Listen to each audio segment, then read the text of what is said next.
Now, we've learned that President Trump called Savannah to assure her that every federal resource was available. Savannah told him the family is devastated and praying.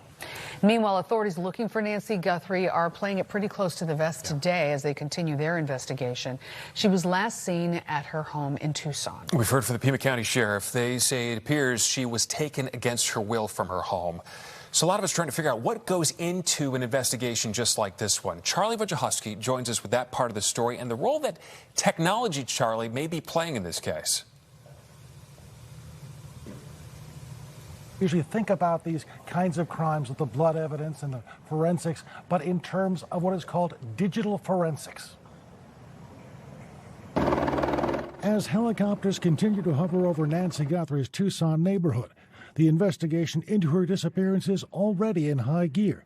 It likely started soon after she was discovered missing and is following different kinds of leads. There's the digital forensics part, which means that they're going to be looking for a cell phone, traces of cell phone usage, who was pinging where, what tower in the past, say, 20, 30 minutes after and before the incident took place. In addition, retired criminologist Alex Del Carmen, who has not been briefed on the case, says there will likely be a sweep of the crime scene. They're going to start interviewing family members to try to figure out if there's been any kind of issues among the family members, if there's been an exchange of strong words or discourse between them, so they can kind of piece it all together and rule out anything internal versus something external. There is very little data about adult kidnappings nationwide.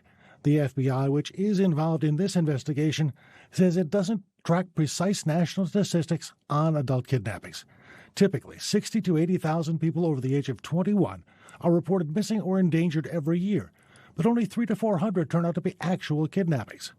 As rare as kidnappings are, Del Carmen says, there is usually some pre-existing connection between the victim and his or her abductors. There is typically an association with the individual in the sense that there is somebody that knows the victim that would have given access to the external individuals to that dwelling, right? Or at the very least would have mapped it out or would have shown to them, where she sleeps and where she watches TV and what her routine is like. We know that Nancy Guthrie's health depends on her taking a daily medication.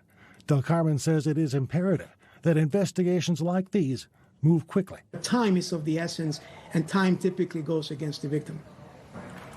Now, the Pima County Sheriff Chris Nanos reports the 2 ransom notes delivered to media outlets are being taken seriously, but they have not yet been confirmed. His office says no suspects have been identified. Live in the newsroom, Charlie Wojciechowski, back to you guys. Very interesting what they do, how technology can really help out. Charlie, thank you.